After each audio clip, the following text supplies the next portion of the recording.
Hello and welcome back. In this video, we will learn about the flex shrink CSS property. Okay, so what exactly is the flex shrink CSS property do? So when the flex items are bigger than the flex container, then what will happen? We have seen that the flex items will be shrunken down. Okay, so now the flex shrink CSS property sets the shrink factor for the flex items. Okay, so if I just go here inside of the documentation, we have the flex shrink CSS property. The flex shrink CSS property sets the flex shrink factor of a flex item. So to demonstrate that, what I'll do here, I'll get rid of all of these, like the flex grow.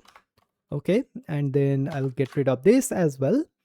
And we have this. Now I'll just do this and do the auto margin here so that everything is centered.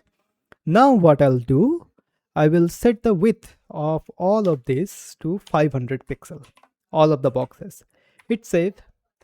Now, as you can see, these are not 500 pixels worth of width. Okay, so if I just see, as you can see, it is 397. So as you can see, the width of this particular box is 397 pixels. It is not 500 pixels, which I have set.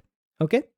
So what is happening is that by default, every flex item has the flex shrink set to 1. So this is the default value, and that is why each and every flex item is shrinking. But we can control the shrink factor as well. How we can do that? We can go to something like this particular one, and we can do flex shrink, and we can set it to 2. So what will happen? So this particular box of class 2 will shrink twice as fast as the other ones.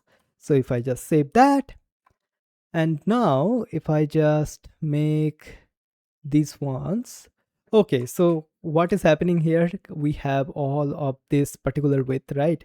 So what I'll do, I will do something like 75%, something like that.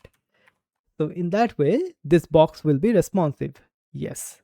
Now, as you can see, our second element, which is this particular box here, is shrinking down twice as fast as the other ones, because all of the other ones, like all of the other boxes, have the flex shrink value set to 1 by default. Okay, if I do that, same thing will happen. Okay, so in this way we can control the shrink factor of the flex items. Okay, so this is the flex shrink CSS property.